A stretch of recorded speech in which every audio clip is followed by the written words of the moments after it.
오늘은 그러나 너희는 이라는 말씀을 함께 나누겠습니다. 요즘 TV에서 많이 하는 그 프로그램 테마 중에 하나는 여행을 다니면서 소개하는 것이 아닐까 생각이 됩니다. 방송 여기저기에서 세계 곳곳을 여행하면서 그곳의 먹거리와 볼거리와 또 그곳의 문화를 소개하는 프로그램들이 우후죽순처럼 생겨났습니다. 그런데 세계 곳곳을 여행하는 것을 이렇게 보다 보면은 각 나라마다 다른 문화와 특색들을 가지고 있고 또 생활 양식들을 가지고 있습니다. 그리고 그러한 저마다의 모습들은 우리로 하여금 그 사람이 어떤 나라에 살고 있는 사람인가 짐작할 수 있게 하는 것이죠. 즉 옷차림이나 음식이나 어떤 특정한 행동으로 그가 어느 나라의 사람인지를 우리가 짐작하고 미루어 볼 수가 있는 것입니다. 그렇다면 하나님 나라 백성인 우리들의 모습은 어떻게 살아가야 할까? 우리가 이것들을 고민해 봐야 되겠죠. 우리가 어떻게 살아가야 할 것인가 하는 것이 매우 중요한 것은 우리의 삶을 통해서 하나님 나라 백성으로서의 특색이 드러나고 나타나야 하기 때문에 그렇습니다. 오늘 본문 말씀에서 베드로는요, 믿음의 형제들에게 그들의 정체성, 즉 그들이 어떠한 존재인지를 이야기해주고, 그리고 그들의 삶이 어떠한 삶을 살아야 하는지에 대해서 말씀하고 있습니다. 먼저는 우리가 읽지 않은 앞부분 말씀에 보면은요, 믿음의 형제들에게 너희가 모든 악독과 기만과 외식하는 것과 시기와 비방하는 말들을 버리고 갓난 아기들처럼 순전하고 신령한 젖을 사모해라, 이렇게 말씀합니다. 즉 세상적인 죄의 본성인 악독과 기만과 또 외식하는 거짓된 모습들과 또 시기하는 모습, 비방하는 말들로 막 사람들을 이렇게 흉보고 욕하고 하는 그 모든 것들을 버리고 이제는 신령한 젖인 복음의 말씀을 사모하라고 말씀하고 있는 것입니다. 성도가 말씀을 사모하면서 날마다 주의 복음의 말씀을 따라 살아갈 때 온전한 구원에 이르도록 자라가게 한다고 말씀하고 있어요. 그 말씀이 우리를 온전히 구원을 이루도록 자라가게 한대요. 그리고 이어서 중요한 말씀을 덧붙이고 있는데 바로 베드로전서 2장 3절 말씀에 보시면 너희가 주의 인자하심을 맛보았으면 그리하라 라고 말씀하고 있습니다. 주님을 알지 못하는 사람들에게 너희가 신령한 젖을 사모하고 주의 말씀을 사모해라, 그러면 구원을 얻게 될 것이다, 이렇게 말씀하고 있는 것이 아니라 믿는 주님의 자녀들에게 주의 인자하심을 너희가 맛보았다면, 그 인자하심을 경험했다면, 그렇다면 이렇게 신령한 젖인 말씀을 사모해라, 이렇게 말씀하고 있는 거예요. 이 말은 죽을 수밖에 없는 죄에서 나를 구원하여 주신 하나님의 놀라운 은혜와 사랑을 경험하고 그 구원의 감격을 통해서 하나님이 얼마나 인자하고 또 자비로운 분이신지 긍휼을 베푸시는 분인지 너희가 알게 되었다면, 그러한 성도라고 한다면 너희들은 하나님의 신령한 젖인 말씀을 사모해라, 이렇게 말하고 있어요. 그러면서 그것이, 그 말씀이 너희들로 하여금 구원에 이르도록 자라게 할 것이라고 이야기합니다. 그래서 너희들이 깨끗하고 진실한 복음을 사모하며 살아가라, 이렇게 이야기하는 거예요. 이 말씀을 들을 때 여러분은 어떤 생각이 드시죠? 우리가 이 말씀을 들을 때에 구원은 내가 예수 그리스도를 믿고 단번에 이루어지고 그것으로 이렇게 끝나는 것이 아니다 하는 사실을 알게 되어지죠. 우리는 예수 그리스도를 믿음으로 구원을 받았습니다. 우리의 모든 죄를 십자가의 보혈로 덮으시고 너희들은 의로운 자다라고 하나님께서 그 보혈의 덮음을 통해서 인정해 주셨어요. 그래서 우리를 일컬어서 의인이다, 이렇게 이야기합니다. 하지만 우리는 여전히 우리 속에 뭘 가지고 있어요? 죄의 본성을 가지고 살아가고 있어요. 따라서 우리가 구원을 얻었다 하는 것은 내가 깨끗한 존재가 되었다라는 것이 아니라 나는 여전히 더러운 죄의 존재이지만 하나님께서 예수 그리스도의 피로 우리를 덮어주신 그 피를 보고 너희의 죄들을, 우리의 모든 죄들을 그냥 간과해 주시겠다. 넘어가 주시겠다. 너희들을 의로운 자로 취급해 주시겠다. 라고 말씀하시는 것이라는 거예요. 따라서 우리 안에는 여전히 죄의 본성이 있기 때문에 우리는 날마다 죄를 짓고 살아가게 되어져요. 그러므로 날마다 우리는 말씀을 사모하고 가까이 하면서 말씀대로 살아가려고 몸부림쳐야 돼요. 말씀대로 순종하여 살아갈 때 우리는 온전한 구원을 이루도록 자라가게 되어지는 것입니다. 그리고 산돌이신 예수께 나아가서 우리도 산돌같이 신령한 집으로 세워지고 또 예수 그리스도로 말미암아서 하나님이 기쁘게 받으실 신령한 제사를 드릴 거룩한 제사장이 되라 라고 말씀하고 있습니다. 산돌은 무엇을 의미합니까? 생명이 있는 돌, 즉 생명을 주는 돌을 의미합니다. 즉 우리에게 영원한 생명을 주시는 예수 그리스도를 우리 베드로가 산돌이라고 이야기했어요. 이것은 이제 구약 말씀을 인용한 것이지만요. 예수 그리스도는 부활의 첫 열매가 되셔서 우리에게 부활의 생명을 꿈꾸는 소망을 갖게 하신 분이에요. 따라서 이 말씀은요, 부활하신 예수 그리스도께 우리가 나아가서 우리도 부활 생명을 얻어서 신령한 집으로 세워져 가야 한다 하는 것을 말씀하는 것입니다. 이 말씀은 바울이 말하고 있는 머리 대신 예수 그리스도 안에서 우리가 서로 연결되고 연합되어서 거룩한 한 몸을 이루어 자라가야 한다 하는 말씀과 일맥상통하는 것이라고 하겠습니다. 뿐만 아니라 예수님으로 말미암아서 하나님께서 기쁘게 받으실 신령한 제사, 거룩한 그리고 정결한 제사를 드리는 제사장이 되라고 말씀하고 있어요. 구약 시대에는 대제사장만이 백성을 대표로 해서 하나님께 나아가서 제사를 드렸습니다. 그러나 예수 그리스도께서 이제 우리의 모든 죄를 담당하시고 하나님과 우리 사이에 막힌 담을 허셨어요. 장막 휘장이 예수님 십자가 죽으셨을 때 쫙 갈라졌죠. 이제 주님께로 나아가는 길에 대로가 열린 것입니다. 그래서 예수 그리스도에게 나아가는 자, 예수님을 믿고 구원받은 하나님의 사람들은 누구나 이제는 하나님께 나아가 예배할 수가 있게 된 것이죠. 그래서 오늘 우리가 주님께 예배를 드리는 겁니다. 아니고 구약시대의 그 전통이 그대로 내려왔다고 하면 우리는 감히 하나님 앞에 예배할 수도 없어요. 제사장들이 예배할 때 우리는 성전 뜰에서 이렇게 그 예배를 지켜보고 있어야 되죠. 믿고 구원받은 성도들은 이 같은 비밀을 알기 때문에 예수 그리스도가 보배롭고 존귀한 분으로 여겨지게 됩니다. 우리를 구원해 주실 뿐만 아니라 마음껏 하나님을 예배할 수 있도록 하나님 자녀 삼아 주신 그 예수님의 은혜를 알기 때문에 기꺼이 그분께 나아가고 믿고 따르고 의지하게 되는 거예요. 그러나 주님을 믿지 못하는 자들에게는 예수 그리스도가 건축자들이 버린 돌같이 된대요. 즉 쓸모없는 것으로 여겨지게 되어진대요.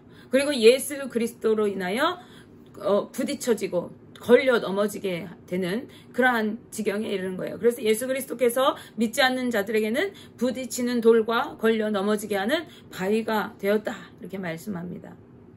이것은 구약에 있는 말씀을 또 인용한 것입니다. 말씀을 믿지 않고 말씀대로 순종하지 않을 때 우리는 넘어지고 실족하게 되어 있는 것이죠. 하나님께서 그렇게 정하셨다고 오늘 베드로가 말씀하고 있어요. 베드로서 2장 8절 말씀 볼게요. 또한 부딪히는 돌과 걸려 넘어지게 하는 바위가 되었다 하였느니라. 그들이 말씀을 순종하지 아니함으로 넘어지나니 이는 그들을 이렇게 정하신 것이라 라고 말씀합니다. 그들이 넘어지도록 믿지 않는 자들이 걸려 예수 그리스도로 인하여 걸려 넘어지도록 정해놓으셨대요. 그러므로 넘어지고 실족하지 않기 위해서는 우리는 어떻게 해야 돼요? 주님을 온전히 믿고 말씀대로 순종하여 살아가야 하는 것입니다. 다음으로 오늘 본문 말씀에서 바울은요, 믿는 성도들이 어떠한 자들인지에 대해서 4가지로 소개하고 있습니다. 첫째로는 우리 성도들은 택하신 족속입니다. 구약시대에 아브라함의 혈통이었던 이스라엘 백성들을 하나님 택하셨어요. 그래서 그들을 애굽의 속박에서 고통에서 구원해내시고 하나님의 백성으로 삼아주셨습니다. 이것과 같이 신약시대에 예수 그리스도를 통해서 이제 예수님을 믿고 구원받은 하나님의 사람들은 하나님께서 택하여 영적인 이스라엘로 세워주신 하나님의 백성들이에요. 그래서 이전에는 육신의 혈통으로 이 이스라엘 민족을 선택하셨다면 이제는 누구든지 예수 그리스도를 믿는 자들을 하나님께서 택하시고 영적인 이스라엘로 세워주십니다. 그가 어느 나라 출신이든지 유대인이든지 이방이든지 피부색이 검든지 공부를 많이 했든지 적게 했든지 누구든지 예수 그리스도를 믿기만 하면 하나님의 택함을 받은 거룩한 하나님의 백성으로 세워지게 되어지는 것이죠. 이것은 하나님의 은혜입니다. 자, 둘째로 성도들은요, 왕같은 제사장들이라고 말씀합니다. 앞서 말씀드린 것처럼 구약 시대에는 제사장들만 하나님 앞에 나가서 제사를 드리고 섬길 수가 있었어요. 하지만 신약 시대에 이르러서는 이제 더 이상 제사장이 필요하지 않습니다. 예수 그리스도를 믿는 사람이라면 누구든지 하나님 앞에 나아가서 예배를 드릴 수가 있게 된 거예요. 누구든지 기도의 제목을 들고 하나님 앞에 아뢰 수가 있는 거예요. 누구든지 하나님 앞에 영광과 찬양을 드리고 하나님을 아버지라고 부를 수가 있게 된 거예요. 그 이유는 예수 그리스도께서 막힌 담을 허시고 성막의 희적을 걷어주셨기 때문에 이제 우리가 누구든지 주님 앞에 나아가 예배할 수 있도록 인도해 주시고, 그래서 성도 개개인을 제사장으로서 신령한 예배와 삶으로, 찬양으로, 또 선행과 구제로, 거룩한 삶으로 하나님께 영광을 돌리고 하나님 기뻐하시는 제사가 되게 할 수 있게 된 것입니다. 하나님은 인간의 진실한 마음과 거룩한 삶을 제사로 받기 원하십니다. 하나님은 이같이 예배하는 자들을 찾고 계신다고 요한이 밝히고 있어요. 요한복음 4장 23절 말씀, 아버지께 참되게 예배하는 자들은 영과 진리로 예배할 때가 오나니 곧 이때라. 아버지께서는 자기에게 이렇게 예배하는 자들을 찾으시느니라. 아멘. 성도들 한 사람 한 사람을 제사장으로 세우시되 왕같은 제사장으로 세우셨다고 말씀하세요. 왕같은 제사장이라는 말은 뭡니까? 왕의 권위를 가지고 있으면서 동시에 제사장의 직분을 수행하는 자들이에요. 이것은 만왕의 왕 되시면서 거룩한 대제사장 되셔서 자신의 몸을 단번에 화목제물로 드리심으로 우리의 모든 죄를 사하신 예수 그리스도의 독특한 특성을 나타내는 표현입니다. 그런데 또한 구약시대에는요, 아브라함을 축복했던 멜기세덱 역시 이 왕같은 제사장이었어요. 그는 살렘 왕이면서 제사장직을 수행하여서 아브라함을 축복했던 사람입니다. 바울은 예수님께서 바로 이 멜기세덱의 반차를 따르는 인물로 소개하고 있기도 하죠. 그런데 이제 예수 그리스도를 믿는 성도들도 동일하게 왕같은 제사장이 되는 그러한 영예를 누리게 된 것입니다. 이러한 자들에게는 세 가지 특권이 있는데, 첫째는요, 영적인 지위를 누린다는 거예요. 그래서 세상의 어떤 걸로도 이 하나님의 성도들을 지배할 수가 없어요. 이제 오직 삼위 하나님, 즉 성부 하나님, 성자 예수님, 성령 하나님의 지배 아래에만 있을 뿐이지 그 어느 누구에게도 그 어떤 것에도 종속되지 않아요. 그래서 우리는 진리 안에서 자유함을 누리는 자들인 것입니다. 또 왕같은 제사장이 누리는 특권 두 번째는 하나님께 신령한 예배를 마음껏 드리며 살아갈 수 있게 되었다는 거예요. 우리가 매일 또 매주일 자연스럽게 하나님 앞에 예배를 드리기 때문에 이것이 특권인 줄 잘 몰라요. 그런데 이것은 놀라운 특권입니다. 우리가 하나님을 어떻게 만왕의 왕이신 온 세상의 주인이신 그분을 아버지라고 부르면서 그분께 예배할 수가 있겠어요. 이것은 당연한 것이 아니라 엄청난 특권입니다. 우리는 성전에서 뿐만 아니라 삶의 자리에서도 하나님께 예배를 드릴 수가 있는 거예요. 그리고 하나님은 그러한 예배자를 찾고 계십니다. 로마서 12장 1절 말씀에 그러므로 형제들아 내가 하나님의 모든 자비하심으로 너희를 권하노니 너희 몸을 하나님이 기뻐하시는 거룩한 산 제물로 드리라. 이는 너희가 드릴 영적 예배니라 라고 말씀합니다. 아까 하나님께서 어떤 예배자를 찾는다고요? 영과 진리로 예배하는 자를 찾으신다고 말씀하셨어요. 그런데 오늘 로마서 12장 1절 말씀에서 어떤 것이 영적 예배라고 하시나요? 너희의 몸을 거룩한 산 제물로 드릴 때 그것이 영적 예배다 이렇게 말씀하고 있어요. 몸으로 삶으로 하나님이 기뻐하시는 산 제물 되는 것이 우리가 드릴 영적 예배라고 바울이 말씀하고 있는데 이것이 하나님께서 기뻐하시는 예배라는 거예요. 히브리서 13장 16절 말씀에도 이렇게 되어 있어요. 오직 선을 행함과 서로 나누어 주기를 잊지 말라. 하나님은 이 같은 제사를 기뻐하시느니라. 우리가 삶 속에서 하나님의 말씀대로 선을 행하고 서로 나누고 섬기고 사랑하며 살아가는 것이 하나님께서 기뻐 받으시는 제사, 하나님께서 기뻐 받으시는 예배라고 말씀하고 있어요.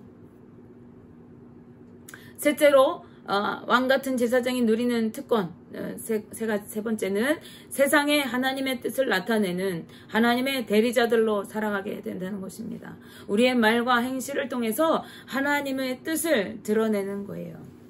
우리가 이제 어떠한 정치적인 외교적인 이러한 관계를 볼 때 왕을 대신해서 특사로 다른 나라에 이렇게 가게 되어지면요, 그 특사는 그 왕의 권위를 가지고 다른 나라에 가게 되어져요. 그래서 왕 같은 대우를, 아주 극진한 대우를 받게 되어집니다. 우리나라 국무총리가 미국에 어떠한 외교적인 일로 이렇게 가게 되어져요. 그러면 그 국무총리는 이 나라를 대표해서 가는 대표이기 때문에 대통령을 대신해서 간 것이죠. 그렇기 때문에 나라의 대표격인 왕 같은 그런 대우를 받게 되어지는 것입니다. 마찬가지로 우리는 하나님의 거룩한 대리자로서, 하나님의 거룩한 자녀로서 하나님의 뜻을 대신 전하는 하나님의 특사인 거예요. 그렇기 때문에 우리는 하나님의 권위를 나타내며 살아가는 그러한 자들이 되는 것입니다. 이것이 바로 왕같은 제사장들이 누리는 특권이에요. 자, 그렇다면 세 번째, 성도들은 어떠한 존재들인가? 우리는 거룩한 나라들입니다.